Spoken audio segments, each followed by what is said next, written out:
Dengan tubuh berperisai keras, warna kulit yang memukau untuk penyamaran, antena panjang yang menggerunkan bagi tujuan berkomunikasi.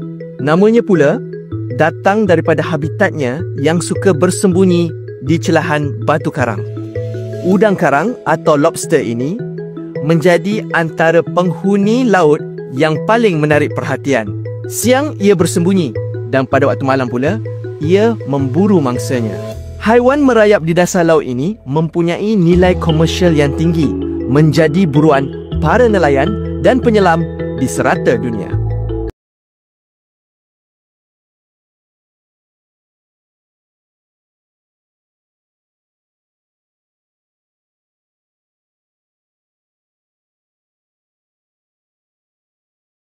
Di dasar laut Johor Timur, ada sebuah dunia yang penuh kehidupan. Terumbu karang, rumah kepada ratusan spesies marin. Udang karang, atau nama saintifiknya daripada genus Panulirus, keluarga Palinuridae. Ia bukan seperti udang karang Atlantik yang memiliki sepit besar. Sebaliknya, udang karang tropika Panulirus polyphagus ini dikenali udang karang lumpur. Kajian Jabatan Perikanan Malaysia dan beberapa universiti tempatan merekodkan sekurang-kurangnya 5 spesies utama di perairan Malaysia. Dan spesies-spesies ini mendiami kedalaman antara 5 hingga 40 meter, bersembunyi di celah batu karang atau gua laut.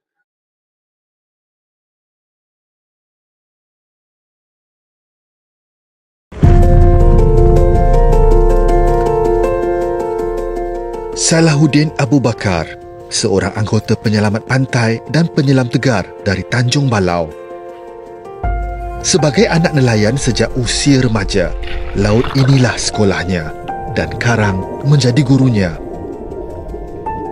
Hanya dengan topeng selam, tangki udara dan naluri yang diasah sejak tahun 2002, Salahuddin turun ke dasar laut, menyelam sedalam lebih 12 meter, menjejak udang karang yang bersembunyi di celah batuan karang.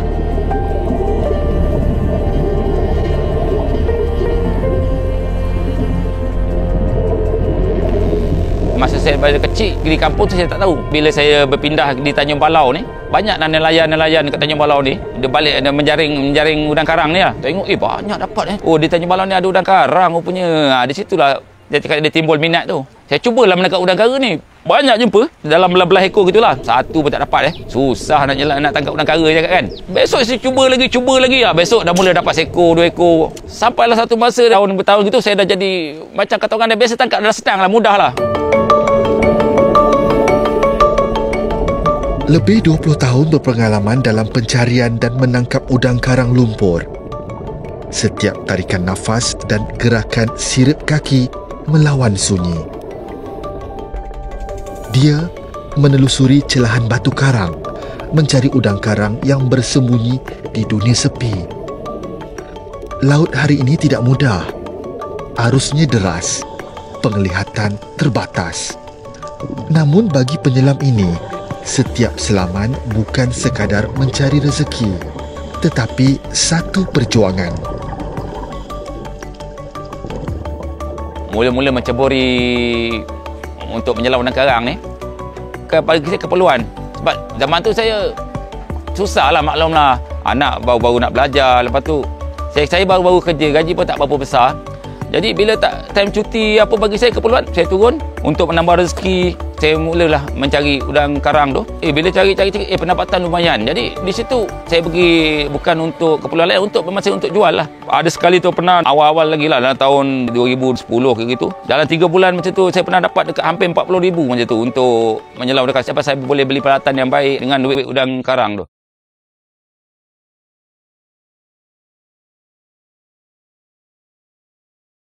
Di setiap kelapangan, Salahuddin bersama beberapa rakan baiknya pasti tidak ketinggalan untuk meredah lautan mencari udang karang. Muhammad Fahmi Murad dan Hisham Talib antara rakan yang mula melakukan aktiviti menyelam, menangkap udang karang bersama Salahuddin sejak 5 tahun lalu. Kadang ada kawan-kawan saya pun yang datang daripada Johor, daripada KL datang menyelam bersama dengan saya lah. Dia cakap, Din, aku rasa dah teringin nak makan udang karang apa. Jom lah kita turun pergi menyelam, cakap. Kalau ada rezeki kita boleh dapat, insya-Allah boleh dapat. Saya bawa mereka pergi sampai bila balik saya kasihlah dia orang bawa balik apa semua. Sampai sekarang macam itulah. Saya dah tak nak jual sangat. Pagi ini, sekumpulan penyelam skuba diketuai Salahuddin bakal menjalankan aktiviti menangkap udang karang di lokasi perairan Tanjung Balau. Setiap daripada mereka ini merupakan penyelam tegar, penuh berpengalaman. Kemahiran menyelam dan peralatan skuba lengkap amat penting agar pencarian dilakukan dengan selamat dan lancar. Penyelam ni ramai kan. Pergi sendiri masuk, ada juga pergi. Tapi dia naik tu kadang susah, sukar nak dapat. Melainkan dia turun betul-betul dekat sarang dia, dapatlah. Tapi kebanyakan kawan-kawan saya, dia akan jumpa saya, dia minta saya bawa dia lah. Kalau nak datang ke Tanjung Balau ni, saya cakap boleh datang. Tapi bawa peralatan sendiri. Dia cakap, sebab saya ada peralatan. Tapi peralatan saya untuk saya pakai sendiri. Jadi dia kena bawa lah. Dia setuju dengan peraturan saya. Okey. Kita menyelam, menangkap udang kara ni dalam kawasan yang digazetkan kawasan nelayan untuk mencari hasil. Dan kita dah lihat dari sudut undang-undang, kita pun tak nak melanggar undang-undang.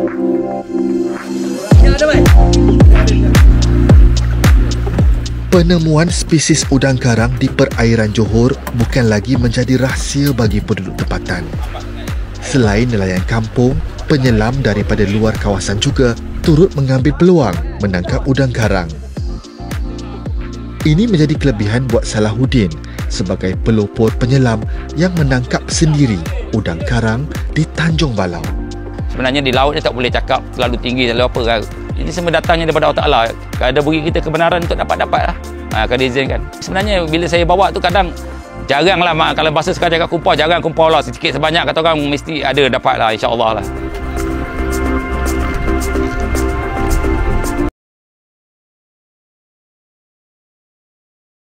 Perairan Tanjung Balau, Kota Tinggi, Johor.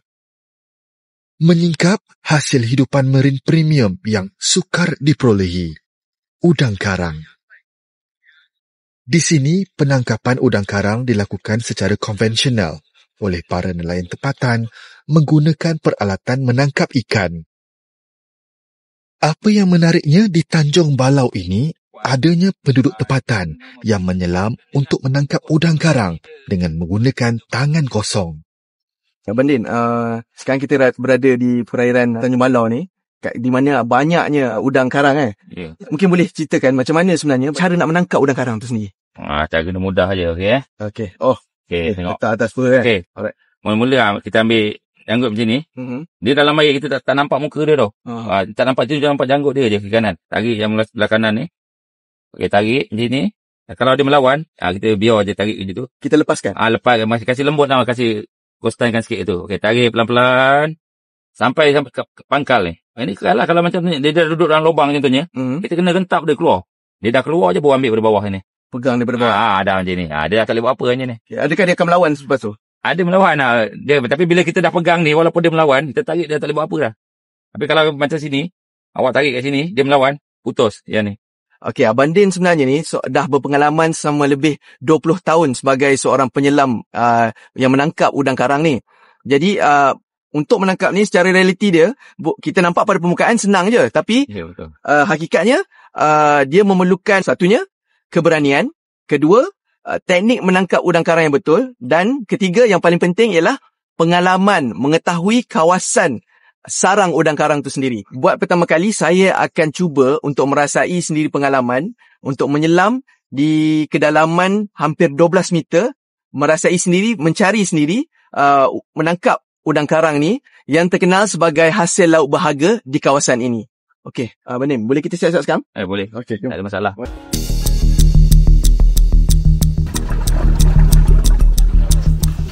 Peralatan skuba diperiksa berulang kali sebelum terjunan dilakukan. Hari ini, air laut sedikit bergelora di permukaan, menandakan perubahan arus di dasar lautan. Ketika ini, jarak penglihatan di dalam laut hanya 3 meter. Ekoran arus yang kuat menyukarkan lagi pencarian lubuk udang karang. Dengan pembelajaran singkat yang sempat diajar Salahuddin untuk menangkap udang karang, kru Majalah 3 melakukan percubaan. Pengawasan teliti dilakukan oleh pasukan Salahuddin dalam memastikan penggambaran ini berjalan dengan lancar. Menurutnya, penyelam berpengalaman turut menghadapi kesukaran menangkap udang karang apabila berdepan dengan situasi yang tidak dijangka seperti ini.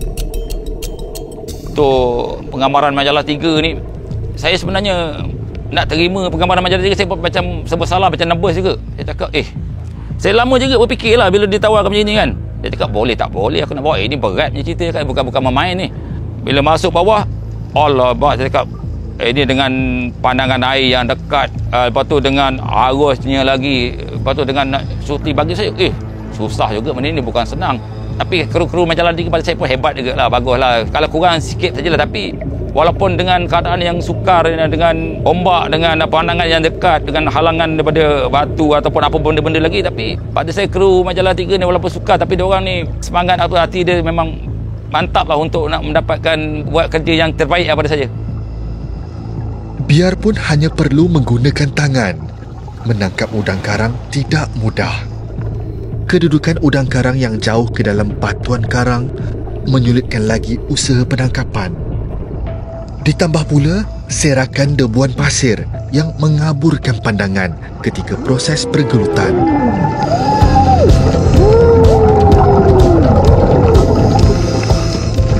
Selepas percubaan berkali-kali, akhirnya berjaya juga saya menangkap beberapa ekor udang karang. Penggambaran kali ini benar-benar mencabar fizikal dan mental kami semua. Untuk menangkap udang karang ni cukup berisiko. Arus yang deras menyukarkan pergerakan. Penglihatan yang terbatas untuk pencarian. Perlu kekal tenang untuk mengawal pernafasan. Paling menarik, terpaksa beradu tenaga dengan udang karang ini. Satu pengalaman yang cukup mencabar dan akhirnya dapat membawa pulang hasil yang lumayan.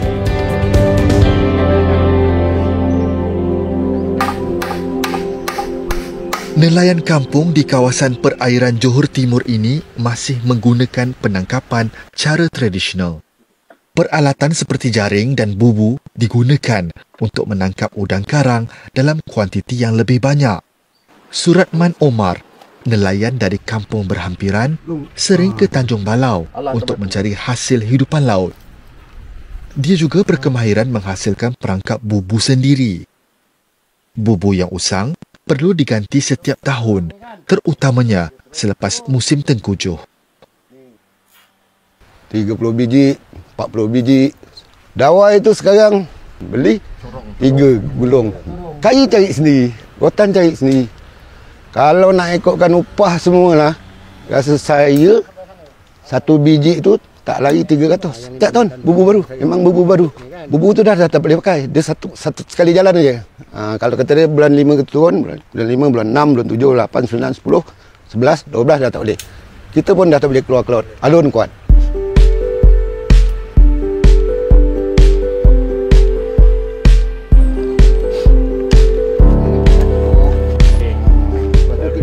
Kebiasaannya, Suratman ke laut bersama rakan nelayan lain untuk membantunya sepanjang pemasangan dan pengambilan bubu.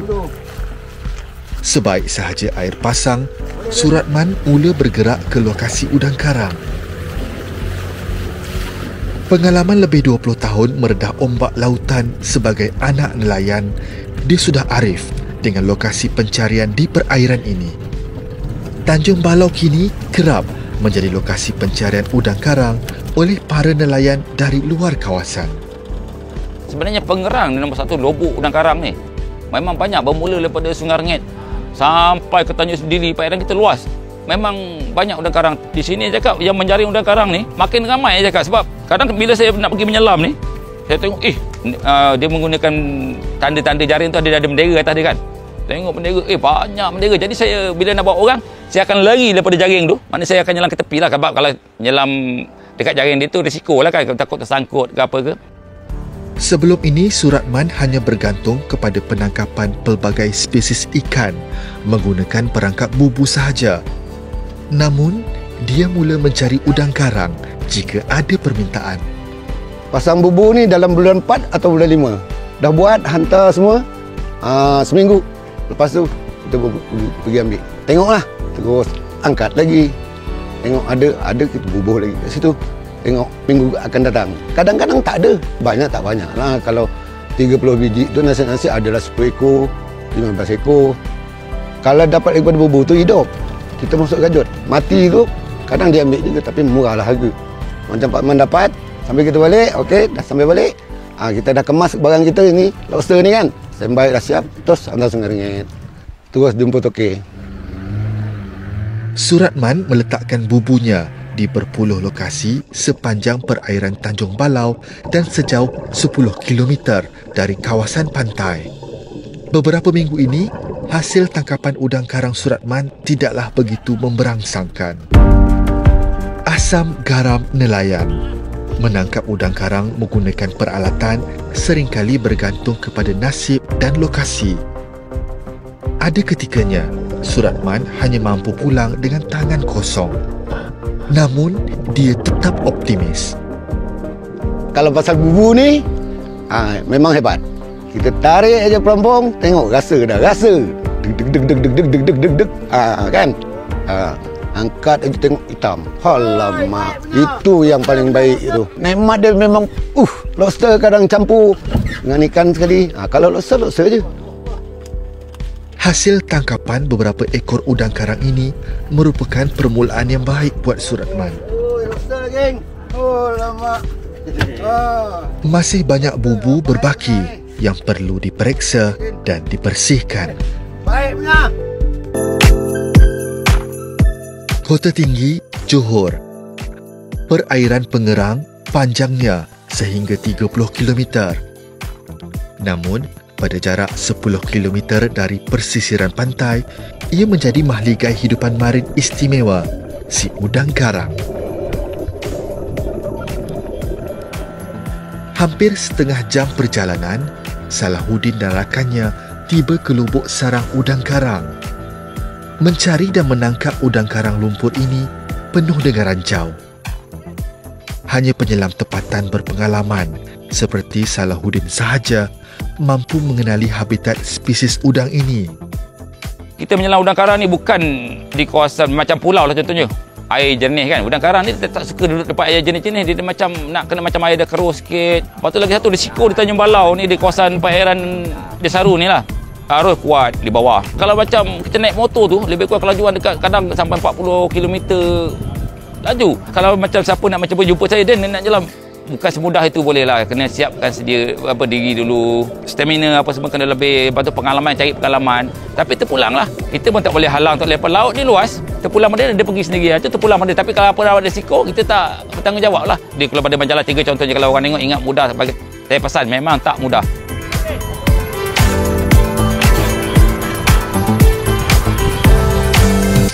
Salahuddin dan rakannya hanya mempunyai sela masa 2 jam sebelum air mula surut. Fahmi, Hisham dan Hafiz mula mengikut tunjuk arah Salahuddin. Sedikit kesilapan petunjuk boleh menggagalkan pencarian. Ketika tiba di dasar laut pada kedalaman 12 meter, Salahuddin mula mencari sarang udang karang. Dia mempunyai tekniknya tersendiri. Udang karang ni, sarang dia sebenarnya tiap-tiap tahun dia akan datang tempat tu juga. Dia nak kawasan yang ada pasir untuk senang dia korek lubang tu. Jadi dia tak suka kawasan yang contohnya banyak ikan, tumbuh-tumbuhan ikan banyak main, dia tak suka. Sebab itu ikan tu akan mengancam dia. Saya turun bawah, saya akan tengok dia ada yang batu dia suka, ada batu dia tak suka. Pertama saya turun je, saya akan sampai bawah, saya akan cari bekas makan dia dulu. Mana dia ada sampai dah dekat itu. Sampai jumpa bekas makan, okey, saya akan ambil 360 darjah, saya akan pusing di kawasan tu. Mesti akan jumpa punya sarang dia kat situ. Pesta menangkap udang karang lumpur kini bermula. Masing-masing mula berpecah mencari sarang, namun pada jarak yang tidak terlalu jauh atau ketinggalan. Gajut atau beg jaring yang dibawa mampu mengisi sebanyak 20 ekor udang karang bersaiz sederhana. Bila kita tangkap lobster ni, kita ada self-discipline. Kita ukur dulu. Jika dia terlalu kecil, kita lepaskan. Jangan kita ambil. Bagilah dia hidup membesar. Kita ambil yang bersesuaian dengan saiz. Jangan kita bunuh. Kalau kita dah ambil pun, kita akan tengok bawah dia. Ada telur ke tidak? Jika dia ada telur, kita buang. Lepas. Banyak lagi yang lain. Jangan kita menyeksa alam kerana rakusnya diri kita ni. Saiz paling besar saya pernah dapat yang jenis spider. Yang dia ada kebiru-biruan sedikit. Adalah panjang ni. Tak campur sesungut. Itu masa saya dengan Udin dapat 3 ekor masa tu, tak silap. Itu jarang-jarang. Dia main di air yang lebih dalam. Risiko dia lebih tinggi lah. Kadang-kadang dia datang. Udang karang yang diambil perlu mengikut saiz supaya menjaga kelangsungan spesies ini. Salahuddin mempunyai cara tersendiri untuk mengukur dan mengambil udang karang yang bersesuaian. Untuk kita buat naik udang ni, kalau yang saiz tu kan boleh jangan ambil lah. Yang saiz tu dia lebih kurang tak sampai 1 jengkal lagi. Sebab itu dia baka untuk nak membiak lagi. Biasa yang saya ambil pun dalam ukuran 1 jengkal lebih sikit. Kata orang dah masuk grade B. Grade A tu bermula daripada 250 gram ke atas tu grade A. Tu lagi baik lah. Kena ambil yang besar lah. Jangan ambil yang kecil. Selama saya nyelam, bagi saya sama je. Rezeki Allah Ta'ala memang ada je, sebab tak pernah kurang, tak pernah apa. Daripada dulu sampai sekarang, nelayan yang tangkap tu dapat je. Saya pun pernah dapat, tak pernah saya tak dapat. Memang benda tu terkawal ada lah. Cuma jangan ambil yang kecil-kecil je. Kepuasan dia berbeza dengan yang tangkap. Contoh saya buat perbezaan bubu lah dengan menyelam. Bubu ni kita buang, lepas tu kita tunggu. Ada tak ada, berserah. Tarik tak ada, kosong, buang lagi. Jadi kita mengharapkan kepada qada dan qadar lah. Menyelam ni kita usaha. Kita punya kudrat, ilmu, kita gabungkan dan kita mendapat hasil. Kepuasan dia berbeza. Hasil tangkapan perit getih sendiri yang kita lalui dengan pelbagai cabaran ni kan. Okey, Jip. Alhamdulillah. Sejam masa berlalu. Dengan tangki udara yang masih berbaki, Salahuddin dan pasukannya mula naik ke permukaan satu persatu dengan hasil yang cukup lumayan. Salahuddin perlu memastikan hasil tangkapan udang karangnya kekal hidup untuk dibawa pulang dan dijual. Alhamdulillah, inilah hasil yang kita menyelam pagi tadi ni. Ni hasilnya. Kita nak packing untuk kita nak pergi hantarkan ke storage tuan. Kain ni untuk dia boleh bernapas sebab kita letakkan air masin dekat kain ni. Jadi dia boleh bernapas, bertahan selama 3 jam udang ni tanpa kita tahu air. Tanpa menggunakan oksigen, dia boleh dapat. Okey.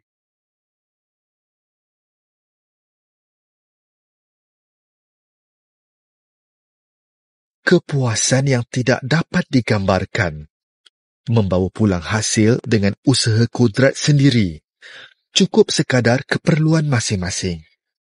Kalau untuk majoriti yang biasa, sekali selaman, kata orang kalau tak ada pun dalam 1 kilo, 2 kilo boleh dapat lah. Tapi kalau contohnya masuk-masuk, terjumpa betul-betul sarang, pada saya bonus lah. Kadang saya dapat akan penuh gajuk tu. Boleh kata orang tak muat, boleh jejak sampai 7 kilo, 8 kilo. Kalau kumpau, dalam 2 kilo je lah gitu, 3 kilo.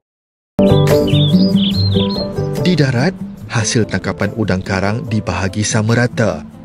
Setiap seorang mendapat hasil tangkapan seberat 2 kilogram.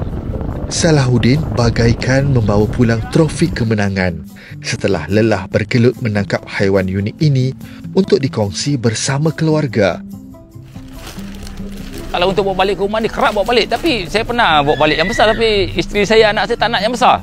Dia nak makan yang kecil. Dia cakap, yang besar dia kata tak sedap lah, yang pahit lah. Dia cakap, kalau yang kecil tu manis. Assalamualaikum. Salam. Banyak dapat rezeki hari ni. Okey. Sudah lebih 20 tahun, Maslina Samad cukup arif mempersiapkan hidangan udang karang, menu pilihan keluarganya sejak diperkenalkan oleh suaminya Salahuddin. Menyediakan dan membersihkan udang karang lumpur ini cukup mudah dan cepat. Udang karang tu kita memang akan kena belah. Maksudnya kita akan kerat 2. biar dia terpisah dengan badan dia yang dengan sebelah tu sebab untuk memudahkan memasak lah. Lepas tu dekat situ ada lemak-lemak dia. Jadi lemak-lemak dia tu jangan dibuang. Lemak tu dia macam hijau-hijauan ke kuning-kuningan. Orang ingatkan mungkin benda tu adalah macam benda asing. Jadi nak kena buang.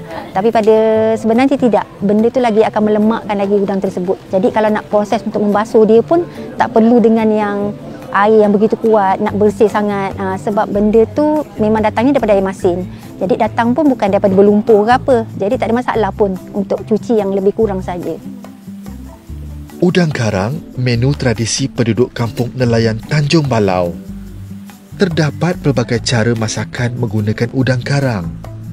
Bagi Maslina, udang karang mempunyai keenakannya tersendiri berbanding haiwan marin lain. Cara masakannya boleh dilakukan secara tradisional dan juga moden. Selalunya udang karang ni akan masak sambal, lepas tu akan masak lemak cili padi, kadang-kadang rebus, cicah dengan sambal air asam lah. Kalau penduduk kampung, biasanya pun lebih kurang menu yang sama. Tradisi orang kan, jadi memang sambal tu memang tak tinggal lah. Sesuai lah, macam sesuai tu maksudnya dia ada pedas, ada manis. Jadi dia punya kemanisan udang karang tu berbeza dengan udang biasa. Udang kolam ke apa ke memang tak sama lah. Lepas tu dengan dia punya lemak-lemak yang ada tu memang makin bertambah lemak lah. Jadi bila dah kena dengan sambal, dia ada manis, dia ada pedas, campur lagi dengan air-air yang juicy-juicy daripada udang tu sendiri, lagi memantapkan lagi makanan lah. Menikmati hidangan istimewa hasil titik peluh bersama ahli keluarga memang dinantikan oleh Salahuddin setiap kali membawa pulang hasil tangkapan. Sesekali ia mengimbau kenangan. Udang karang yang dahulunya dicari sebagai keperluan mata pencarian, kini menjadi pilihan buat santapan istimewa seisi keluarga. Bila saya bawa balik tu, daripada jauh-jauh rumah saya dah senyum sampai ke telinga lah. Saya kata, wah suka lah kan, dia akan sambut saya, ambil udang karang untuk masak. Tapi saya cakap pesan dengan dia, untuk udang karang ni, saya tak nak makan lain masakan yang moden-moden, saya tak nak. Saya suka makan masakan sambal dengan masak lemak tu. Itu paling favourite saya. Sebelum bergelar penyelam udang karang pada masa senggangnya, Salahuddin memulakan kerjaya sebagai anggota penyelamat di Menara Pantai Tanjung Balau lebih 30 tahun lalu. Ini juga pencetus dia menjadi penyelam sebagai satu inisiatif cabang ilmu menyelamat mangsa. Pernah menyelamatkan hampir 300 nyawa pengunjung pantai daripada lemas, pelbagai anugerah dan penghargaan diterima. Kini, jejak langkah sebagai anggota penyelamat diwarisi anak sulungnya, Syahrul Hakim. Saya rasa berbangga.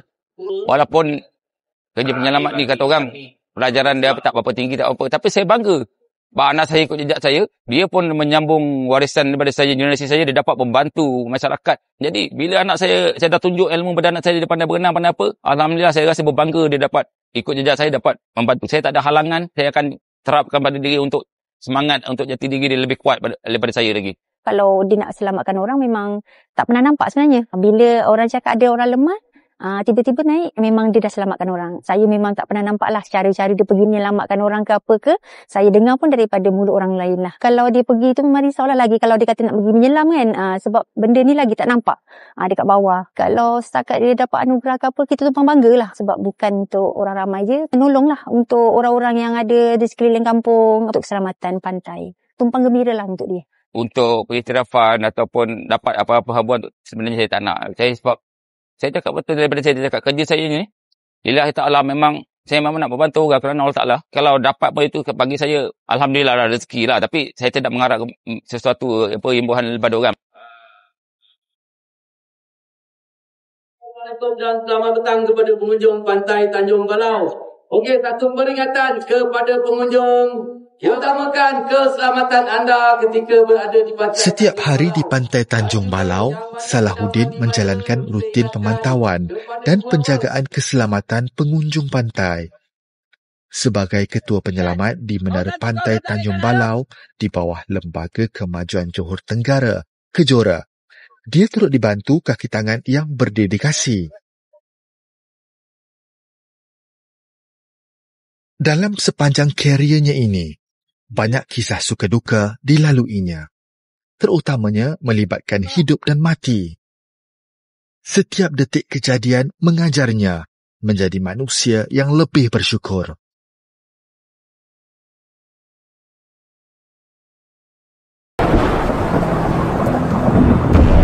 Ombak ketika tu besarnya 3 hingga 4 meter. Bayangkan, 3 hingga 4 meter. Kalau untuk bot, memang tak boleh keluar. Kelebihan yang boleh keluar satu je. Kapal luncur saja boleh keluar. Daripada pantai lebih kurang 100 meter lah. Dapatlah capai kedua-duanya sekali. Hampir 2 jam mereka bergantung pada kapal luncur ni. Sehingga kan yang seorang lagi yang tadi masih fresh segar, dia pun dah pensan juga. Saya fikir dalam hati, aku bawa ni orang yang saya anggap dia macam tu, dia dah macam dah tak ada lah, macam dah meninggal kan. Aku bawa orang dah meninggal, aku masih hidup. Macam mana cara aku nak naik ke darat? Saya fikir macam untuk nak melepaskan salah seorang lah. Tapi saya macam tak sampai hati tu. Sebab saya fikirkan tanggungjawab. Kalau macam saya lepaskan, saya rasa macam berdosa pada Allah Ta'ala. Last sekali saya berdoa pada Allah Ta'ala, ya Allah Tuanku, saya cakap, tolonglah. Aku nak menyelamatkan orang. Dia cakap, tolong bantu aku, saya cakap kan. Bila saya cakap gitu je, datang ombak besar, dia menolak saya ke tepi. Terus masa tu dapat naik ke darat. Kawan-kawan saya ambil buat CPR. Masa tu dia boleh hidup. Itu saya rasa alhamdulillah, syukur pada Allah Ta'ala kan membantu saya.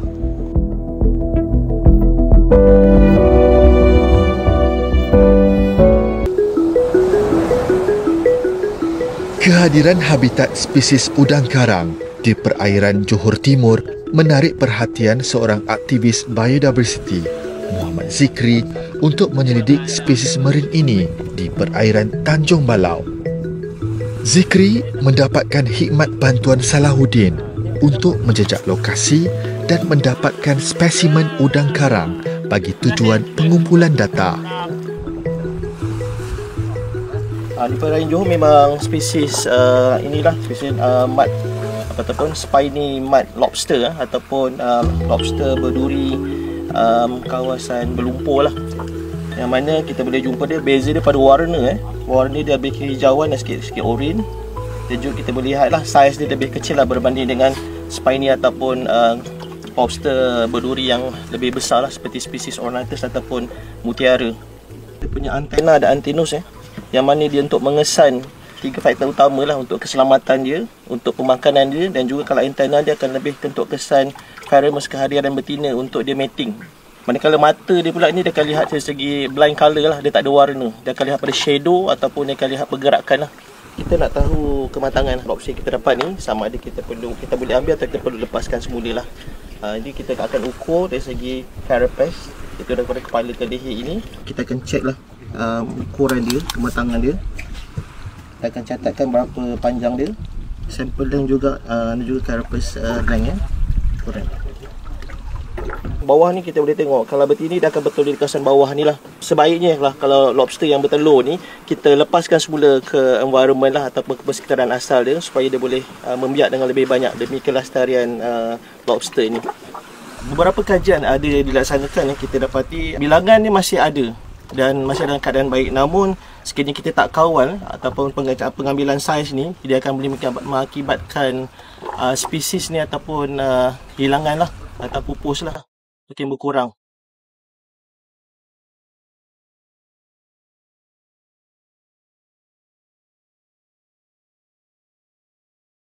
Mersing, Johor. Cawangan Konservasi dan Perlindungan Perikanan di bawah seliaan Pejabat Perikanan Negeri Johor. Pegawai Perikanan Muhammad Irfan bersama pasukannya menuju ke Pulau Aur, perairan Johor Timur. 2 jam perjalanan dari Bandar Mersing untuk memantau perkembangan kawasan refugia, lokasi pemeliharaan spesies udang karang. Refugia udang karang, sebuah kawasan yang menjadi harapan baru bagi kelestarian spesies ini. Kawasan ini berfungsi sebagai tempat pembiakan, perlindungan dan pemeliharaan bagi 3 spesies udang karang daripada jenis Panulirus, iaitu Panulirus polyphagus, Panulirus ornatus dan Panulirus versicolor yang semakin terancam akibat penangkapan berlebihan. konsep refugia terutama dalam melibatkan perikanan laut ni adalah satu kawasan perkezonan khas untuk melihara spesies-spesies tertentu lah. Terutamanya di Johor adalah refugia udang karang.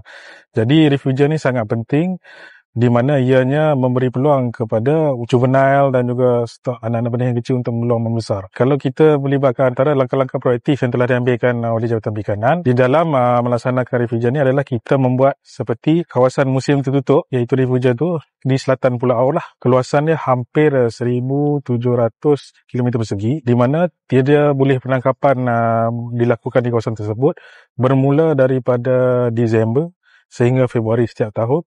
Dan kemudian kita juga melarang untuk nelayan-nelayan mengambil udang-udang karang ni yang karapasnya kurang daripada 6 cm.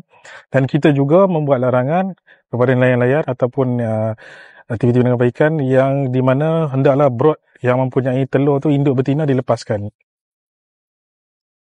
Melalui inisiatif Jabatan Perikanan Malaysia, refugia ini diwujudkan untuk memastikan warisan laut Johor terus hidup agar generasi akan datang masih dapat menyelami keindahan dan meneroka sumber rezeki dari dasar laut sama.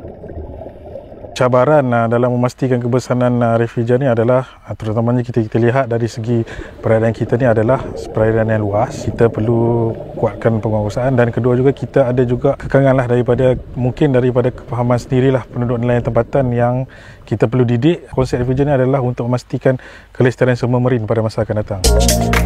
Pasukan Jabatan Perikanan Malaysia melakukan rondaan berkala untuk membanteras aktiviti penangkapan haram di kawasan perlindungan marin ini. Nelayan yang berdaftar diberikan panduan dan zon khas untuk menangkap hasil laut secara terkawal. Setiap tindakan ini bukan sekadar menjaga undang-undang, tetapi melindungi masa depan ekosistem agar udang karang terus membiak. Jika kita ambil pada konsep penguasaan, saya lihat antara isu utama adalah kita ada laut, kita begitu perairan luas. Namun Jabatan Perikanan sentiasa proaktif, kita bekerjasama dengan pelbagai agensi penguasaan yang lain di laut dan dalam masa yang sama kita tengah mempergiatkan program penguasaan, sentiasa memberi pendidikan kepada golongan-golongan sasar kita supaya menjagalah kelestarian sumber kita dan juga kepentingan refugia di kawasan tersebut. Belajar nak cek betul, mana abang dapat? Tujuannya jelas, memastikan komuniti nelayan memahami kepentingan menjaga kawasan perlindungan marin ini agar udang karang tidak pupus dan sumber laut kekal mampat. Kalau tengok abang tangkap ni lebih daripada 6 cm, maknanya boleh lah. Ni bukti bang, dia tak ada telur ke? Ada yang betina tu abang kena lepaskan dia telur. Dia tak ada telur.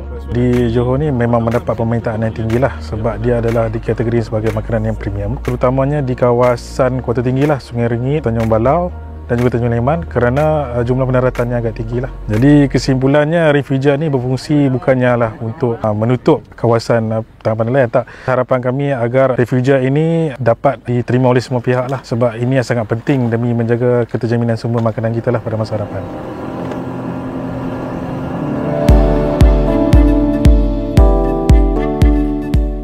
Tanjung Balau antara lokasi makanan laut di kawasan Pengerang. Pemilik restoran dan tukang masak, Muhammad Hidir, sudah lebih 5 tahun menyediakan menu hidangan makanan laut di sana. Hubungan persahabatan Salahuddin dan Hidir akhirnya membuka peluang perniagaan bagi kedua-duanya. Salahuddin menangkap udang karang untuk dijual mengikut permintaan oleh Hidir. Menjual udang karang mampu membuka peluang kepada anak muda kampung untuk mencari pendapatan tambahan.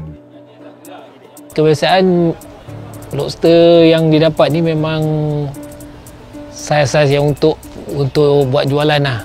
Kalau ditangkap tu pun memang fresh. Kalau dihantar kat saya tu memang masih hidup. Dekat situ saya dah terfikir untuk buat satu tempat untuk lobster hidup lah. Dekat kedai saya kan. Itu yang saya buat akuarium supaya udang kara tu boleh hidup lah. Jadi dia segar kan. Dalam seminggu cukup lah. Sebab saya target pun seminggu pun dah habis lah. Time banyak lah. Kalau dia bagi berapa dia nak jual, saya ambil je lah. 6 kilo ke, 5 kilo ke, 3 kilo ke. Tengok kalau time perayaan ke, betul-betul hujung minggu yang bersambung ke, cuti kan. Memang cepat habis lah. Permintaan tinggi daripada pelanggan memberi idea kepada Khidir memperkenalkan hidangan udang karang di restorannya. Dia memastikan kualiti udang karang yang ditangkap Salahuddin bersesuaian dengan kemampuan dan selera pelanggan. Di Pengerang ataupun Sungai Rengit, banyak restoran-restoran besar yang menawarkan untuk masakan udang karang ni. Jadi permintaan tu banyak, harga pun tinggi. Cuma kadang kalau ada keperluan, kalau dia minta, dia tolong cari aku 2-3 kilo, dia cakap, untuk kadang ada customer nak makan, kata dia kan. Saya akan carilah, saya kasih pada dia, tapi saya kasih dia murah-murah lah. Dia cakap, aku bagi kau murah, kau jangan jual mahal dengan orang tu. Saya pesan macam itulah, kau jual murah 3, macam tu. Bukan semua mampu merasai hidangan udang karang segar kerana harganya boleh mencecah hingga RM200 sekilogram. Harapan Khidir agar komuniti setempat dapat merasai keenakan udang karang dengan harga yang berpatutan. Udang karang ni memang ramai yang orang nak merasa kan. Tak pernah rasa pun nak rasa, yang dah rasa pun nak rasa juga. Saya tak sangka juga saya dapat jual lobster. Kalau barang tu ada, saya boleh jual. Saya rasa sesuatu yang benda yang mahal kan.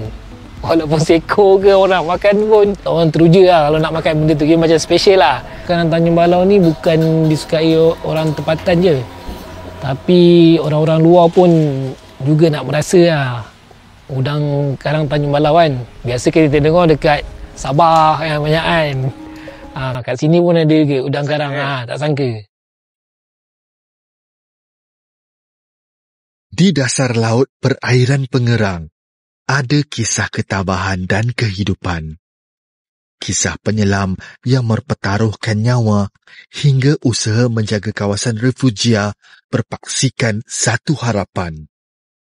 Laut bukan sekadar sumber rezeki, tetapi warisan yang dijaga bersama. Lautan yang memberi, manusia yang melindungi. Udang karang, permata rezeki, Tanjung Balau.